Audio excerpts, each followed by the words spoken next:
Hello and welcome to another episode of the Beyond Enough podcast. I am so honoured and excited to have another incredible female entrepreneur here with us today to share some of her journey, some of her stories, and a little bit about her business and what she brings to the world as well. So without further ado, I am going to say hello to Sarah Jayne, and she's going to tell you who she is, where she comes from, and what she's currently doing in the entrepreneurial space. Thank you so much, Amy. It is a pleasure to be invited onto your podcast. I was so excited.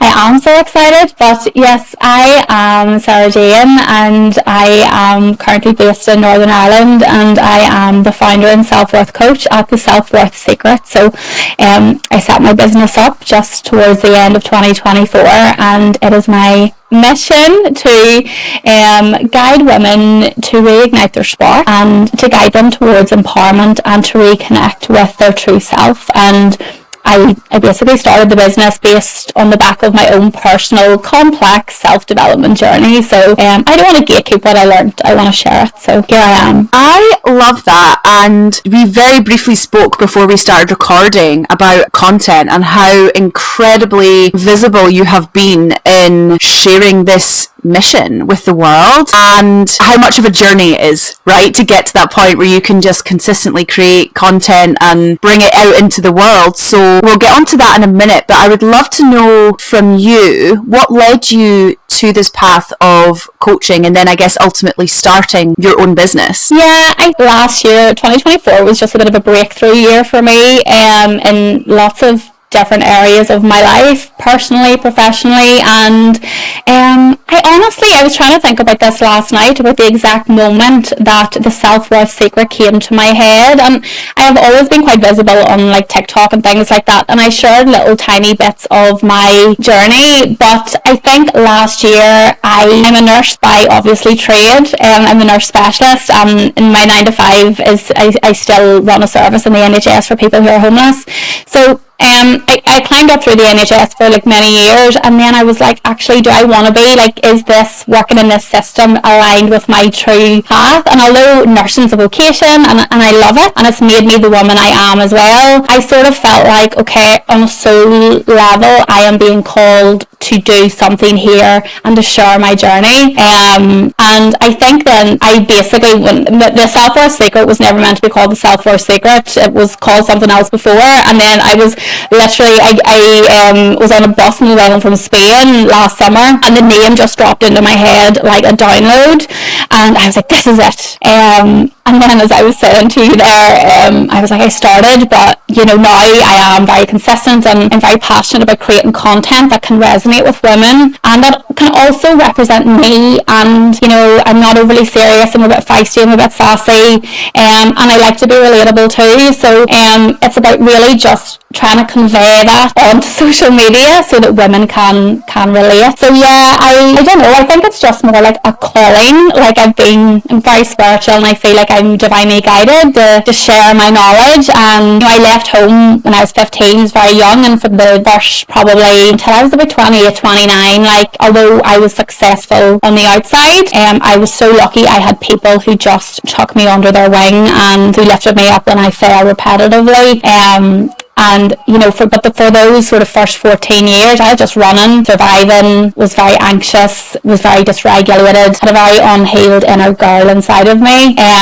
So that really then, when I was about 28, 29, then I just was repetitively triggered, and then began the process of, okay, I can't do this anymore. I don't want to wake up every day feeling like this. And it was actually quite a few years into my self-development journey. I'm 35 now, so possibly when I was about 33, and I had built my service in the NHS, and I was like, what else now? I feel nothing here. And I had went to a therapist at work just to talk about like things I was struggling with, and I summarised my life to him in like 10 minutes, and he said to me, Sarah Jayne, why do you keep taking your power and putting it in other people's hands? And I was like, I'm sorry, what did you say? Yeah, it was like, and then I was just like, this is what I'm doing. Constantly doing. I'm constantly giving my power away to relationships, to jobs, to family, to things that don't really even matter. And I was always over giving people pleasing, being a perfectionist, all the key classic symptoms of the low self-worth. But, you know, I was wearing a mask because on the outside I was the girl who was successful and was going on the nice holidays and drove a nice car. But inside I was riddled with anxiety, didn't know who I was. And then that again just was another layer of my journey. So this has led me to where I am right now. So honestly, thank you so much for sharing that. I think it's so valuable for women to know, firstly, that they are not alone with this. I was similarly a woman who really struggled with self-worth, and I think until you are maybe in the realms of, you know, personal development, coaching, all these things, you don't understand the value of working on your worth, right? Like it sounds like such a kind of lofty concept that actually, you know, maybe women struggle to connect that with the problems that they've got, if you know what I mean. Yeah, and I think that women too, like for me, I was very much, my validation came from external. It came from, you know, I had to like have the hair extensions, had to be going on the holidays, had to have it posted on social media, you know, had to have the job uniform on, posted on social media, and then it was just like every time I did that and I was achieving all these goals, I was just like, but I still feel fulfilled, unfulfilled. And I also had a very sort of anxious attachment style, you know, that I came out of childhood into adulthood with. So I was constantly in fight or flight, or in freeze, fight or flight, freeze. That was just the way it went. So yeah, I think it's so easy now in society and for women with social media. And you know, in my early days of my early 20s, you know, I didn't know what anxiety was. I just thought I was sick all the time. I was always in pain. I didn't understand about my body being connected to my true self and personal values and having non-negotiables. And then as I obviously, you know, got older, and I definitely believe you will never see something until you're ready to see it. Like I was 100%. Going through the same things round and round and round and round and round and round until there was just a time where I was like, no more. So then I began the process to rewrite, rewire, and, you know, to move forward on my terms and not my childhood pulling me back, my conditioning pulling me back. It just got to the point where I drew a line in the sand and was like, right, I am X years old now and I am going to, everything's on me, nobody else's fault. So I have to learn to turn inwards and fill my own cup. And again, turning inwards, did not understand what that meant for many years. And it was only really, you know, probably in the past, I would say 3 to 4 years where, you know, I've really just had to knuckle down with that. By no means doesn't mean you're going to learn the lesson perfectly or every day is going to be perfect, but I think you just develop a strong connection to self and keeping your power in your hand. Yes! I love that. I actually love the way you talk about this as well, because I think for the woman who is struggling with worth and who's maybe at that point where she's identified, okay, this is something that actually is affecting me and that actually needs dealt with, it is not a case that we just suddenly make this decision and then everything is okay. Like, it is a journey, it's an evolving, it would be great if that was the case, but it's this ever evolving journey. And I think the more you push yourself out of your comfort zone, and certainly you going into entrepreneurship, you might, you know, you can give us your thoughts there, but every time you push yourself a little bit more, there's another challenge and another point to grow at, and actually you get good at the process rather than always focusing on there being like a final destination with it. Yeah, I think, you know, change is very uncomfortable, and especially if I'm very passionate about the inner child, and the body holds the score along with the whole self-worth thing, but you know, I think until you are ready to go through change is uncomfortable, and that will mean sometimes letting go or detaching from things that no longer may serve you anymore. And that doesn't mean that you stop talking to every person in your life, but you just develop a stronger sense of self. And in times whenever the universe will come in and test you, it will come in and drop something on your lap that maybe resonates with your old self, or it'll cross a boundary, and you have to be like, no, because I know for the greater good of my life that I can't do this anymore, so I have to stop playing small, I have to speak my truth, and I have to stay with what is aligned for me. And I know, like, even now I get tested all the time, and the wee girl inside of me, she'll come to pull me back and she'll be like, no, and she's just trying to keep me safe, but I have to tell her I'm an adult now and I'm driving the car, because you wouldn't let your child drive your car. So it's about not letting your inner child drive your life. And I think that a lot of us are just dysregulated children in adult bodies, and until you grasp that and heal that underlying wounding, and it's not something I think that's talked about a lot, and for years I didn't actually grasp it myself, but I know it has been core in me strengthening my self-worth and knowing that I'm an adult now. Yes. Interestingly, the last conversation I had with another podcast guest, we were talking about, riding the dragon in business, but it's the same in life, right? Like, there's so many emotional ups and downs. And like you say, we are emotionally driven beings. But actually, once you start to be able to heal a lot of these wounds, and you start to be able to develop that self-awareness and that worth, you start to be able to take decisions, like intentional decisions, rather than emotionally driven decisions, like you say, from that inner child space, who is wounded, who is fearful, who is, stuck in these kind of like primal repetitive patterns and behaviours that have been what you've been handed. Yeah, absolutely. I think definitely, even in my nursing career, I used to react and not act. I'd be the first to go in, turn on my emails in the morning, send an email, top.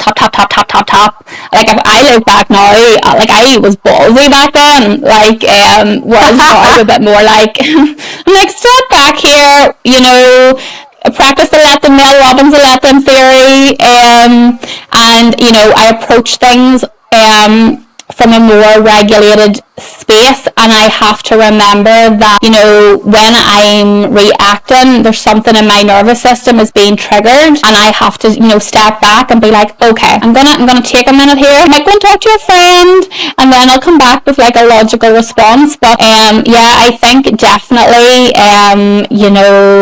being able to act and not react in life is a skill to master, but that again comes with self-awareness, and looking at your triggers from childhood, or if you've been through a lot of situations in adult life, with relationships or career, where you have wounds of abandonment, betrayal, you've got fear, not being seen, heard, understood. So in normal life now, I still be repetitively triggered on a daily basis, but it's about being like, okay, I'm actually going to take my power here, I'm going to sit with me, and you can't fight every battle in life, you can't control people, and the only person you can control is yourself. So I think, just being able to ground yourself in the moment, and again, this all is part of a journey. It's not like one day you decide, I'm going to stop reacting. Like women, we have a menstrual cycle that we go up and down X amount of times in the month. If you're tired, if you've got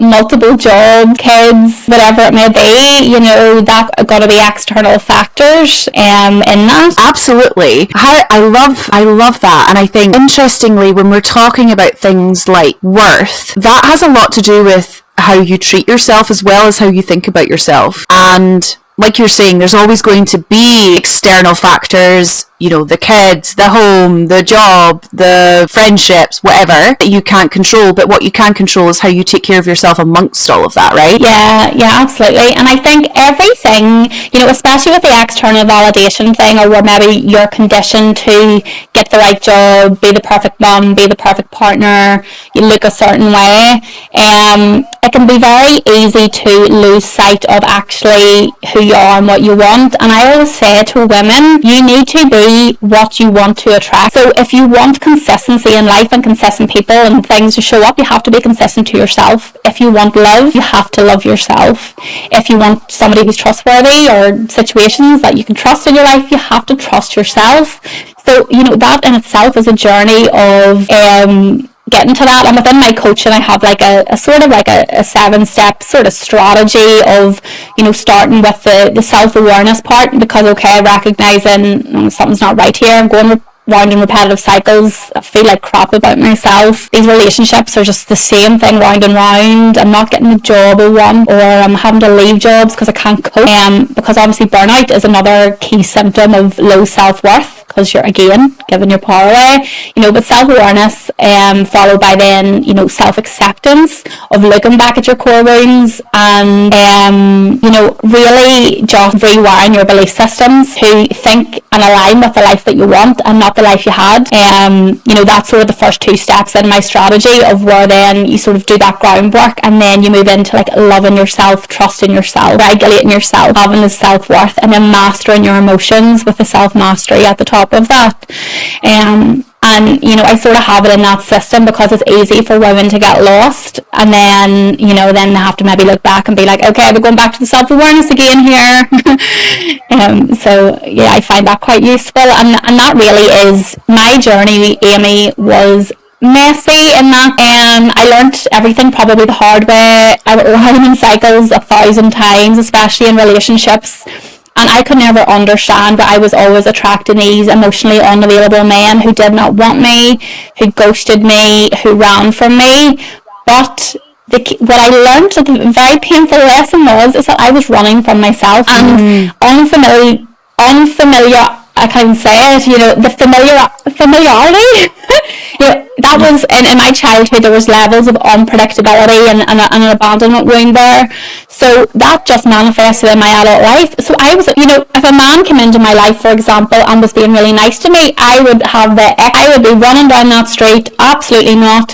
It was my nervous system. I could never understand this. Now looking back, I can, because I've did the work. But you have somebody who would come in and ghost me. I would be running after them, come back, choose me, pick me, love me, and it was really like a subconscious game of I want to get you back here, and having to rewire that. It's painful because you have to accept versions of yourself that you mightn't really like, when you look back. But she did the best she could with what she had and what she knew. This is why we've connected.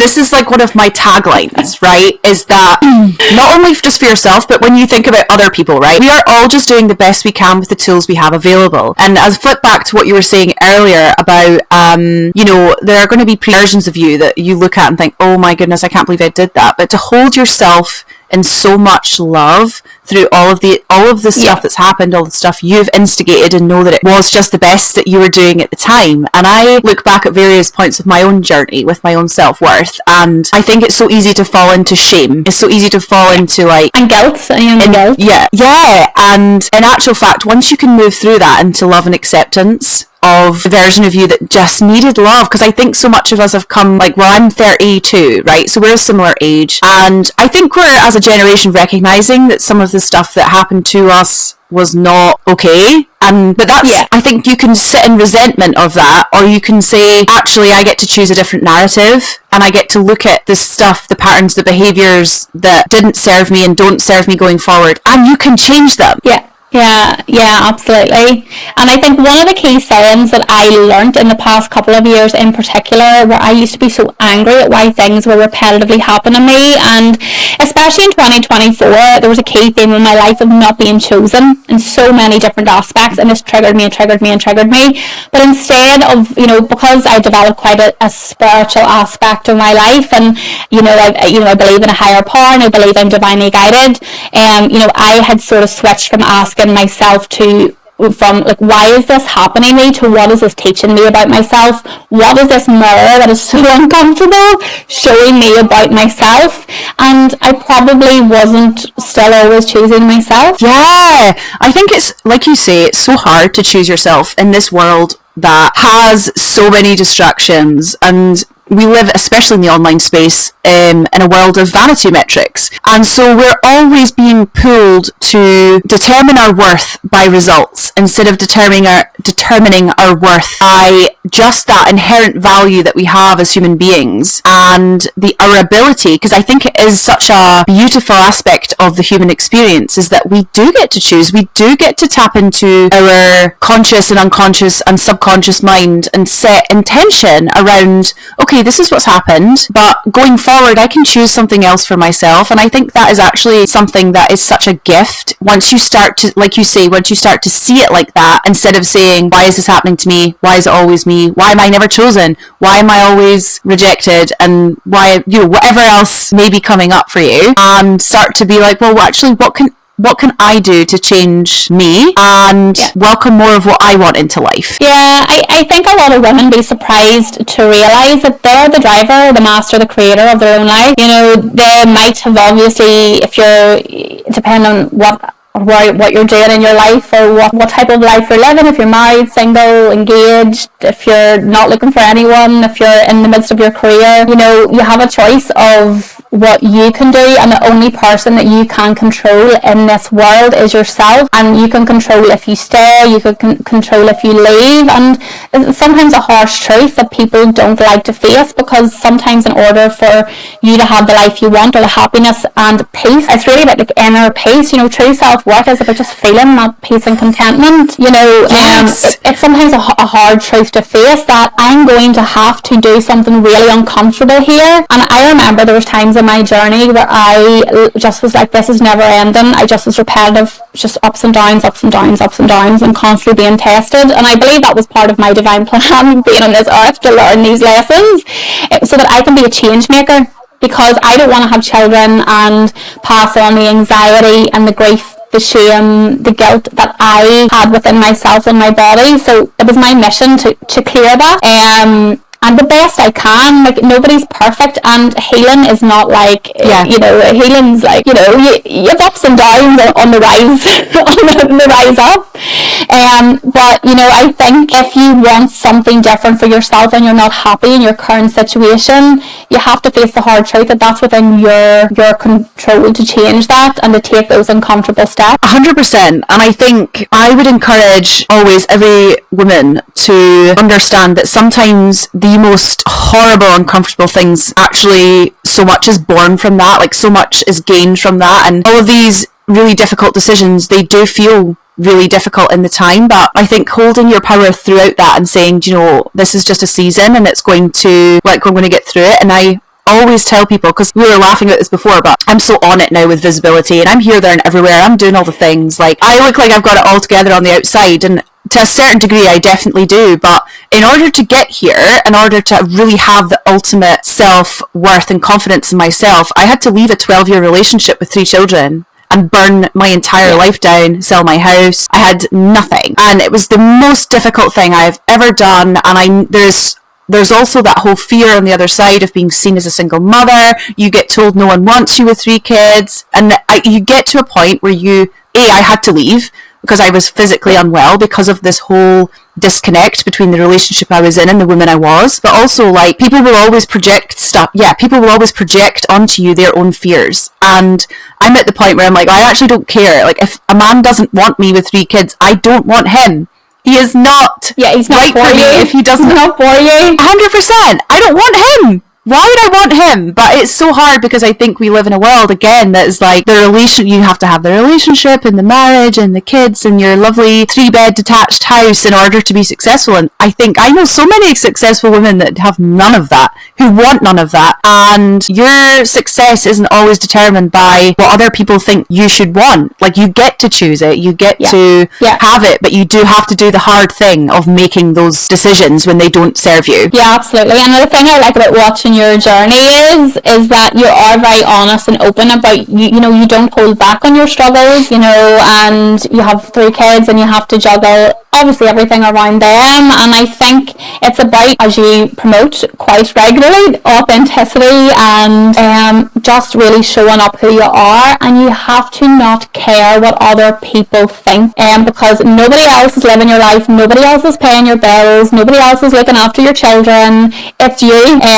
And you know, I had put up a video on my Instagram yesterday. I'm not sure if you've seen it, but it was just a quote I had seen yesterday morning, and it basically said, you can live to your 90 years of age, or you can live the same year 90 times. And I was like, you know, there's X amount of years in my life, especially from I went into adulthood until just before I was 30, where I was just not learning the lesson. Maybe didn't want to see it, wasn't ready to see it, didn't have the knowledge to see it. And now, you know, probably in the past year where I wake up in the morning and I feel at peace, and I'm grateful for my home, I'm grateful for what I've built, and I know that like there's times in my journey where I was successful, but because I struggled, I said, I thought I was a failure, and there's, especially during my career in the first, 5 to 6 years, mental health wasn't really understood that well in nursing. Anxiety, depression, and when I look back now, like I just don't, those were the darkest times of my life, and I don't think I'd ever really, no one ever would have really seen it unless you were really, really close to me. But I have been through the dark times, but in those dark times I knew that I always had this inner courage, that I knew I wanted something different for myself, and I knew I didn't want to feel that way anymore. I didn't want to feel sick, I didn't want to feel anxious, I didn't want to feel lost, and I was tired of not being chosen.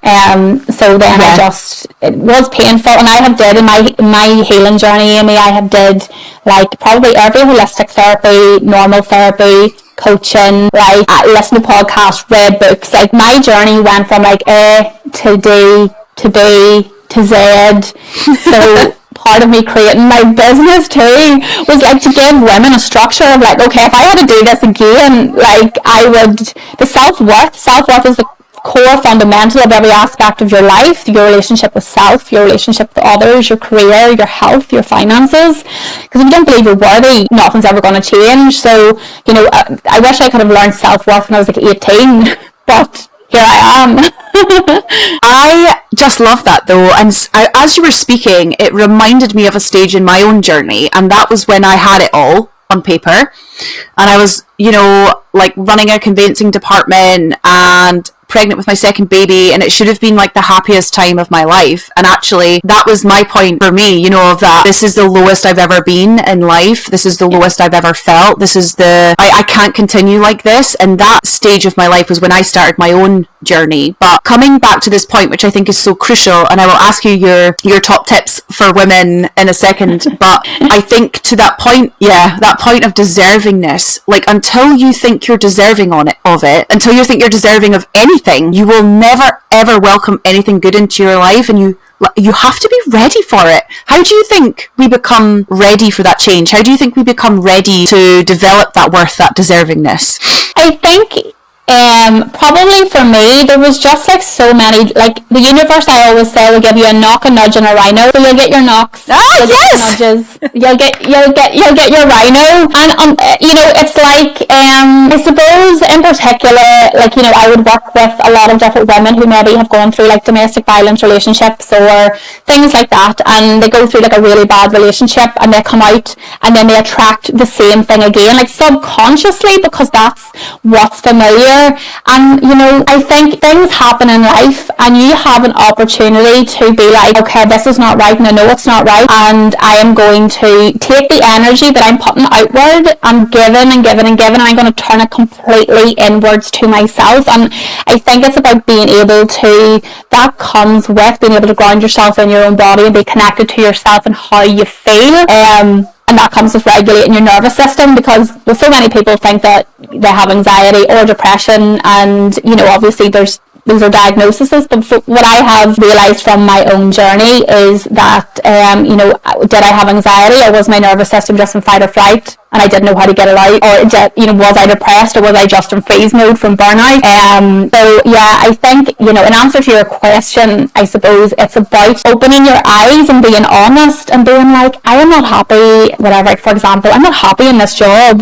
Like I left, like I was a ward sister, I left 2 ward sister posts, like really well paid, really successful role for the age I was, and I just walked away from them both, because I just wasn't regulated enough. I didn't love myself enough to do the job right. I feel I was good at it, like, but I was the one of my deputy sisters, who used to be my deputy sister during COVID on the ward, she said to me, you bopped up the ward and your ponytail was swinging and you had your wee glitter diary, and yeah, that was me on my first day. But you see, once I started taking everything personally and being triggered regularly and not being able to have good work-life balance and boundaries, and then that just chipped away at me. And then eventually I got the message, Amy. Eventually I was like, right, I'm being triggered here, and it was again linked back to childhood, you know, because I had deep mother and father wounds, in particular mother, and you know, for me, that's my job highlighted to me what the issues were, and you know, relationships in my life. So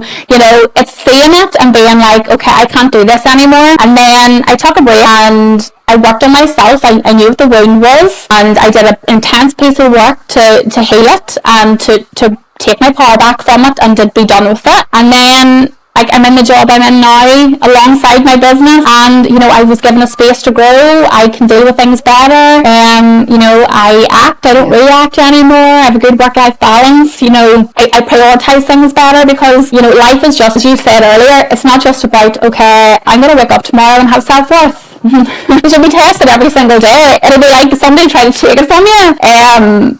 So yeah, I think there's just in life, some people will go through life and they'll be awakened to it, and some people maybe just won't have the capacity to even, you know, see it, or the strength to leave something for something better. You know, 100%. And I think, again, thank you so much for sharing so openly and vulnerably with us. And I think you're so right. I think you can't, like, no one can do this for you. So if you're listening to this and you're like, oh, you know, I want to make changes here, but I don't know where to start or anything, like, you will get such a nudge, well, maybe a rhino, but if you are feeling that nudge and you're like, you know, this is something I really need to work on, I cannot explain to you the difference that you will feel once you finally claim your power and claim your worth. And it really does simply start with you making that choice of like, I'm going to learn how to make this better for myself. I'm going to understand what these triggers are. They are such a gateway to growing and learning and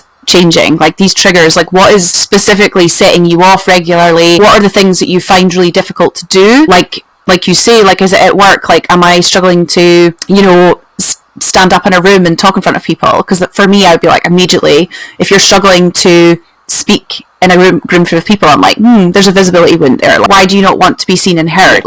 There's so many, you know, individual wounds and struggles and healing, but if you notice your triggers, I think that's a great way to begin this work and to honestly just get curious with all the options available to you. And there's so much now there. Like you were saying before, I think even with mental health, there wasn't a huge amount back in the day. Like, there wasn't an awareness around it. Whereas I do feel like now there is so much more around mental health, around personal development in terms of healing and subconscious work that can really help you change how you're wired and then move forward into a place where you actually feel really good about yourself. And I would say this as well, if, like, every single person deserves to feel good in their life. And I know that for some women, they think, well, that's okay for you, but it's not okay for me. Like, you know, but actually you deserve to feel good in your life. And I didn't feel worthy of feeling good. I felt like I deserved to feel the way I felt, and that's not the case. You deserve to wake up in the morning and feel good about your life, or feel like you're at least on the right path. Yeah, absolutely. Yeah. I always sort of use the example of like an apple in regards to describing wounding, because not everyone really understands it. But like, if you imagine you come into the world as a beautiful little baby and you're a beautiful shiny red apple, and then by 7 years of age the apple maybe has a few pins in it. All these wee pins start to develop because maybe you're not seen, you're not heard, you know, maybe a parent, you know, you've been through some type of abuse, a parent's went to prison, a parent's divorced, you're bullied at school, whatever, these wee holes start to form. And then as you get to, like, say 18 or 19, you know, imagine an apple that's sort of, as these holes in it, it started to die, it's sort of like a day old, and you know, when the apple goes sort of brown and you're left with these core wounds, and you know, you have a choice then to like get a plaster and start plastering over the wounds, or you know, you actually take the plaster off, the apple's going to die, but on the tree a new one can grow again. But we all have the opportunity to, like, you know, regrow, rebirth, renew, to fill the wound. But you know, many, like I did it in my 20s, plaster, there's plaster, okay, we'll keep that down there, it's too painful, and healing is painful, but you know, you get to a point like where I'm at, and probably you're at now, where you can look back and be like, God, I'm so glad I did it, it was worth the pain, you know, I value myself, and everything in your life should add to your life. It doesn't be your life, a partner should add to your life. Your life shouldn't revolve around your partner. You know, a job should add to your life. Hobbies should add to your life. But whenever you start giving your power away and being like, there you go, there you go, there you go, you start, your self-worth just gets depleted, because you can't, you know, being able to fill your cup yourself, of wake up in the morning. I love having a Weetabix. I love having a cup of tea, a burn the sage, you know, maybe do a bit of journaling. Some mornings I lie in, I'm not an early riser, you know, like, you know, do what's right for you, do what feels comfortable for you, because I think sometimes again with social media, it's very much, you have to be up at 5 a.m. in the gym, do everything you need to do before 8 a.m, go to work, you know, like, and I just think I have to catch myself all the time and be like, you're not a morning person, so like, you're not going to be up at 5 a.m, Sarah Jayne's just, like, I'll get up for work obviously, but you know, the girl loves the snooze button, and that's just me. No, that's all of us. We all love the snooze button. I think you're so right. I love that. And I love, again, like, to build your self-worth, you need to give up the comparison trap. Like, you cannot go through life comparing yourself to everyone and anyone else and expect to feel good and worthy and deserving of good things yourself, because it will never be enough if you are continuously, like you say, giving your power away to someone else or something else that you probably don't even want. It's just like something that we see on social media and we think, yeah, it's just comfortable. It's just like, sometimes I say to my clients, you know, why are you going back there? Is it because, you know, it's comfortable, or because you don't want, it's just comfortable, you know, and that's fine. Sometimes people, that's what they're going to do until they're ready to actually be like, something will happen. They'll be shown time and time again, you know, that this is not right. But, you know, you can live your life chasing things, and then, you know, the lack mindset of, okay, you know, for example, if you have a partner who doesn't listen to you, or you're repeating yourself repetitively, or, you know, you're dating, you know, a lot of women now are in the dating scene, and dating's hard, and I can give you 9 billion horror date stories, but that will be for another day.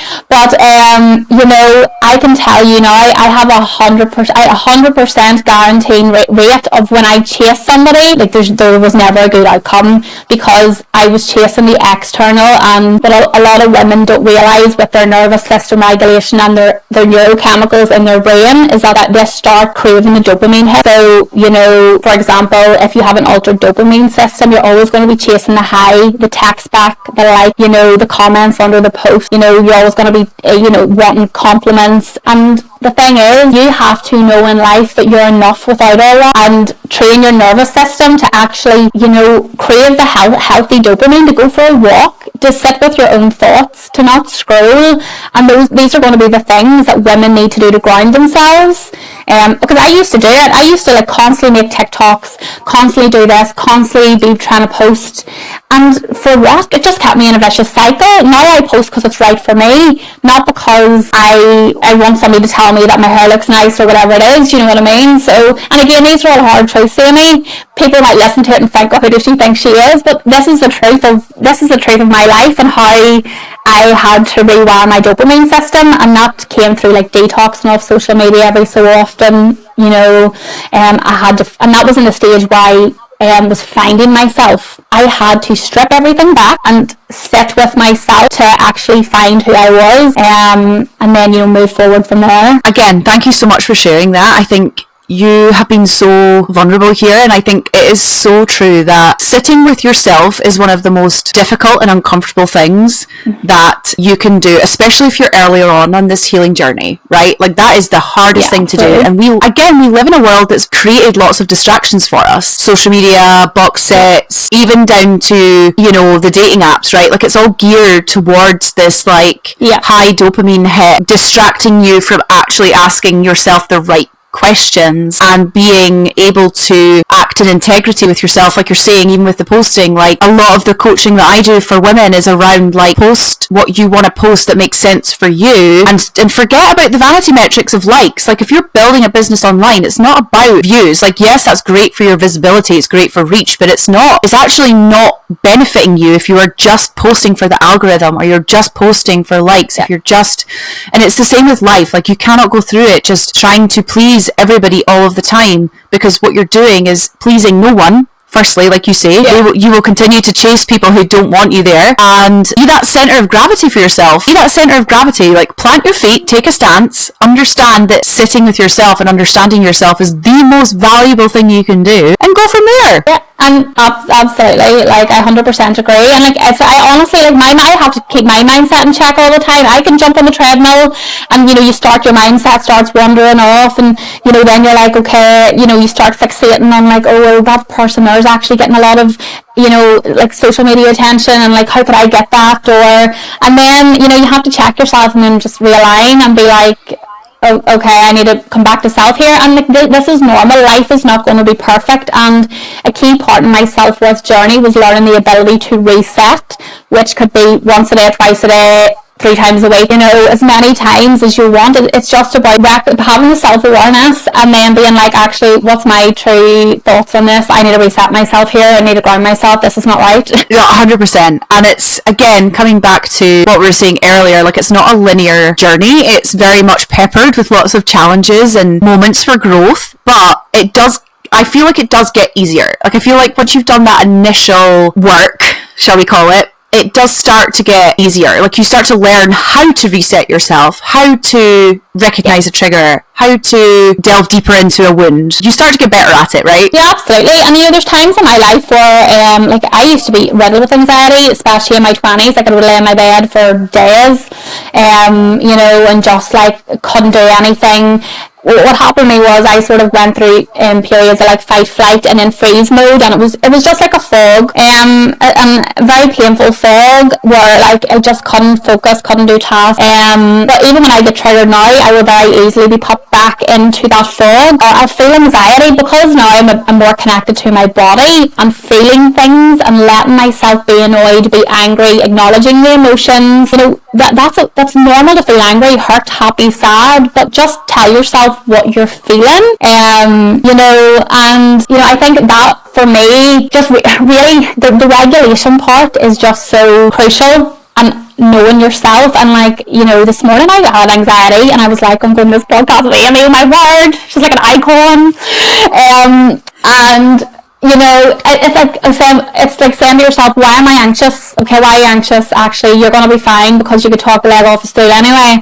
So, like, it's just about acknowledging how you feel in the moment. Or if you're feeling angry, like, I get angry all the time, and sometimes I get angry about things that happened 10 years ago. I'll get this burst of something, and it's okay to do that, but work through it, journal it, put it down, let it go, and ask yourself, well, why am I feeling this? Is there something similar in my life at the minute that's bringing this up for me? Yeah, and it does get easier because you start learning how to, as I say, you're driving through the process, you're going around the cones, you might go on a bit of a detour, doing round the roundabout a few times. That's life. And I think that needs to be normalised, that I can go on this journey, I can develop myself. It's not going to be perfect, but for the greater good of me, this is what I want to do. Oh my gosh, yes, 100%. I absolutely love all of that. And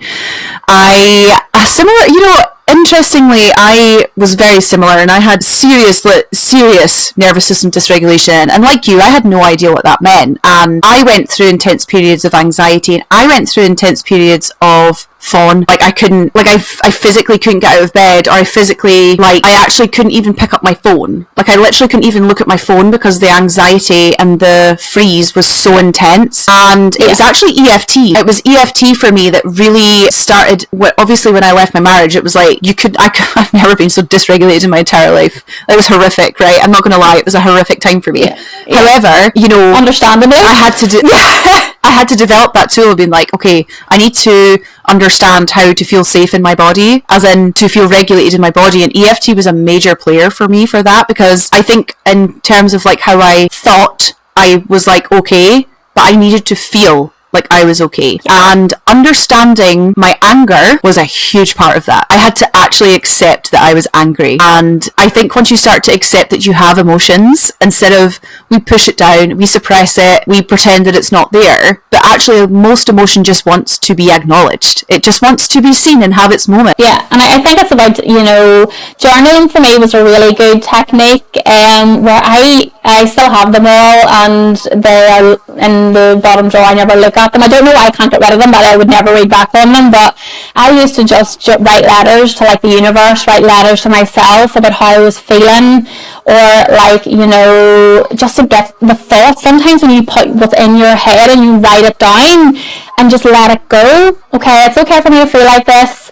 Because sometimes people think that feeling those negative emotions are like a bad thing, but that is life. But I think, you know, on my self-worth journey, you know, having a growth mindset, and that, okay, you know, it's about learning from challenges. It's about, you know, seeing how you can make things better instead of just being like lack and this always happens to me and I never get anything good. It's like, okay, well, why is this happening to me? How can I make it better? How can I show up for myself? You know, and I did a lot of that through probably journaling, as well, just to get the emotions down or out, or like, you know, guided meditations. You would use your tapping, you know, which is, you know, fab as well. I love that. I think journaling sometimes gets scoffed at, but actually the mere process of getting stuff out of your head can really make it not feel as big. It's the same as going for a coffee with a friend, right? Like talking. Some people, I think it will work to talk it out. Some people will write it and let it out. Or you could just be like me and start a podcast and, you know, get it all out, like share it with the world. But for, I know. I think as long as you are releasing it, it doesn't matter how you do it, as long as you do it. And I think it's such a powerful yet simple thing that all of us could do more to work towards having a higher, healthier self-worth. Yeah, definitely. And I think, you know, it's about being able to speak your truth. And for me, like for years, I used to overshare about someone telling the whole life story in about 20 seconds. Whereas now I stand in my power, knowing what I want to share, what is important, what's not important. And I think, you know, there was a time where, not that I was, probably was masking a little bit, but now I feel empowered whenever like I share parts of my story. I don't feel guilty. I can stand in my truth, and I don't feel, you know, especially if you're coming out of stuff from childhood, you know, I never really in depth talk about that much, because part of it is not all my story, and no matter what I've been through in my life, I'll never be disrespectful to other people in telling my story, because, you know, I dealt with it and it's done now, and you know, I have rewired that conditioning, and now, okay, I'm the adult, it's my turn to speak my truth and to help women just like yourself. You know, you're obviously, you know, passionate about helping women as well. So yeah, you know, I think you have to sort of, you know, playing small doesn't really get you anywhere. You have to, you know, a lot of people will always say to me, oh, you're so confident, and it's I don't really see it as that. I just see it as I am just taking steps, small baby steps. It's a 1 second decision just for something better, you know, to share a message, you know, and I don't always feel confident. Some days I can't be bothered making content. Some days I don't want to talk to the world, you know, and that's okay too, because we're human. We feel things, life happens, and you have to have the bandwidth. You know, it's about prioritising yourself. So if I don't feel it, I don't do it. If I feel it, I do it. That's, you know, it's in my control. It's my control, you know. Yes! Yes, queen! We love it. I think watching women really take time to be intentional about what they do and don't do, that is power. That is your power. Do you know, like being able to say yes and no to things that do and don't serve you. Like, I think that's a really beautiful place to be, and I think we sometimes do get caught up in that whole thing of like, I have to be busy, I have to do everything, I have to do da-da-da-da. But actually, once you step back and you can get to the point where you're like, no, I'm going to do what serves me when and if I want, that's freedom. In my opinion, that is the ultimate freedom. Yeah, and I think you have to actually, like, I wrote a list like 2 days ago, and I'm still trying to do the same list, but what I do is I ask myself, well, what needs done today? Like, what actually just needs done today that's urgent or that I need to prioritise? And you know, it's very easy to get into that cycle of, right, I need to get all these things done. And you know, the thing is, once you get that list done, there'll be another list and there'll be another list. Like, there's always something to do. But yeah, like, especially in the early part of my journey, like a tip for someone who is maybe just starting and they want to incorporate like small little practices into their daily routine. I used to write 3 things I was grateful for, 3 things I liked about myself, and then three tasks that I needed to do that day, because in that I'm incorporating gratitude, you know, self-love, and affirming, you know. And I used to be like, I like my eyes, I like my glasses, or, you know, like, some days you'll be finding it hard, but you know, it sort of just gives you a little structure to like practice these small little things, incorporate them into your journey so that it builds over time. Because when you're doing that, you're rewiring your subconscious, and you know, you're highlighting, you're putting the energy out there of like, I matter, my time matters, yes, how I feel about myself matters, you know, what I'm grateful for matters.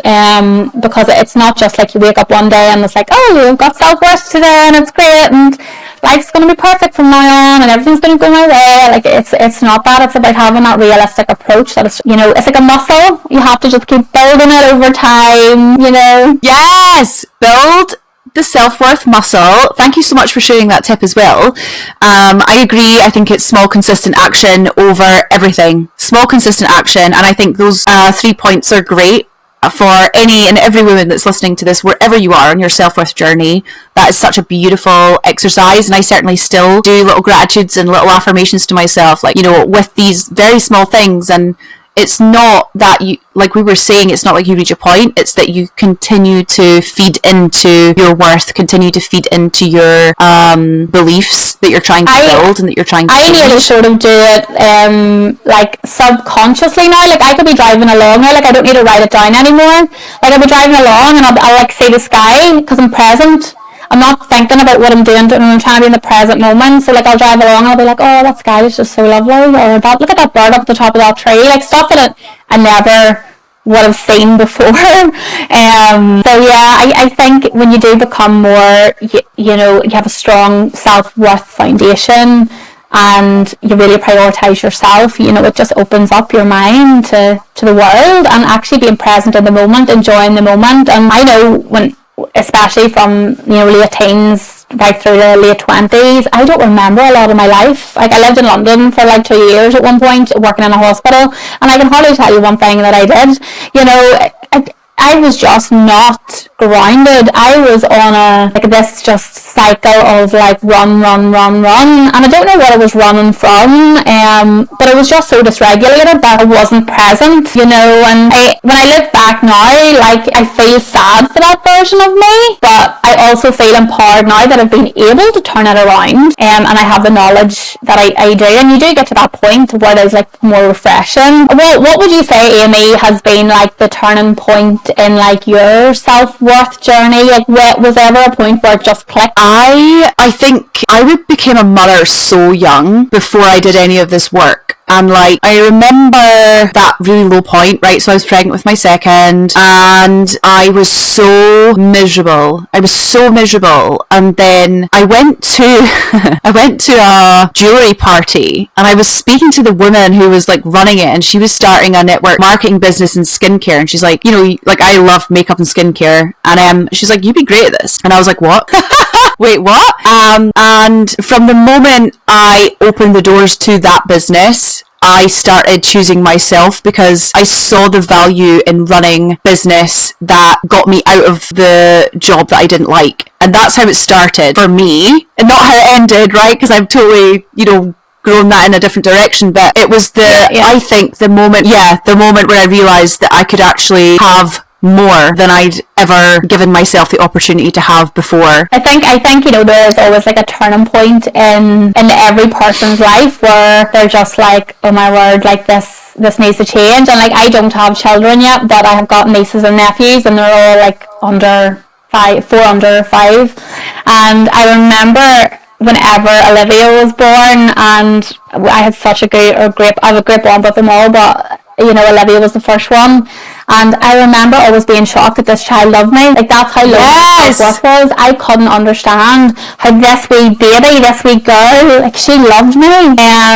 And that really, you know, that was triggering for me at that time, because I was like why do you feel so bad about yourself? Why would a child not love you? You know, because the love of a child is unconditional. And they really taught me, all four of them have really taught me, like, unconditional love and what that feels like. And they probably, unknowingly, they've got me through probably some of the most difficult times of my life, where they've just been such a little comfort to me, and they've helped me grow and really work through those core wounds where, you know, I would have been like, oh, I'm a crap auntie, or, you know, what about if they don't like me if I shout at them, or, you know, all those things that when I do become a parent myself, I'll probably have to deal with. But for me, you know, that was another key part of my self-worth journey, where, like, I was like, these kids do not like me, what am I going to do?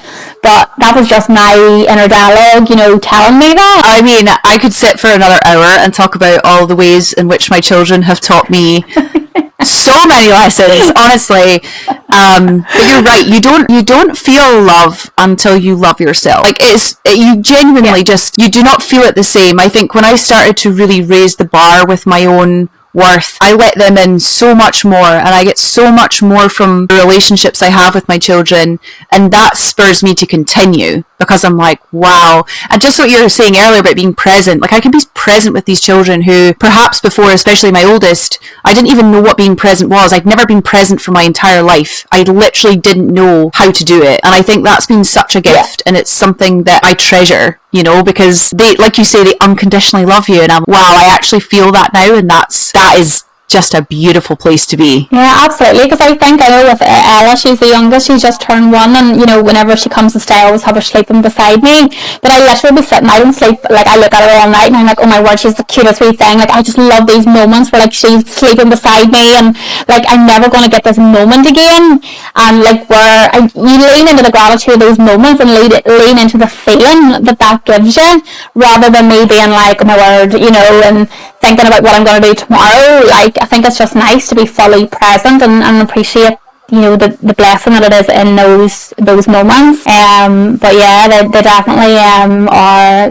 They highlighted to me a few things about myself, and I suppose anyone who's a parent will, if they have a think about it, they'll be able to resonate with it themselves, how, you know, children can mirror back at you sometimes, not your own issues, but it's I think it could be, sometimes I am no expert in rearing children by any means, but I think, you know, from my own childhood and, you know, just from watching other people parent, it can be very easy for parents to project their own anxiety, their own issues onto their children unknowingly, you know, and not doing it in a bad way, but just because they have a certain, you know, sometimes I had certain beliefs in my life, and I was just like, is this actually mine? Like, is this actually my belief or my anxiety? Because, like, I don't know where this came from, but it could just be underlying conditioning. So, you know, I'm a big advocate for, like, children and inner child healing, and I think it's so important how children are taught to, like, regulate their nervous system and how they're spoken to and treated.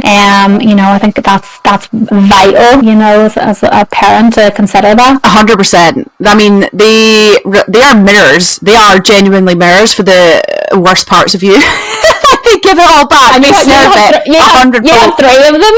Girl, it's wild. And I laugh, but they will do something or they'll say something. Yeah, and I'm like, wow, that is me. That is me, 100%. And, like, you know, I think there's so much pressure on parents already, and I would never want to put anything additional, especially onto a mother. But, you know, these are all just experiences to learn from. And your children will have stuff they bring into adulthood that maybe we have to help them through when they're a bit older. Like, that's just going to happen. I think do the best that you can. Like, just generational. You have to heal your heart. You have to find your worth for yourself, and then that will in turn help your children. But I think you have to want it for yourself in the first place.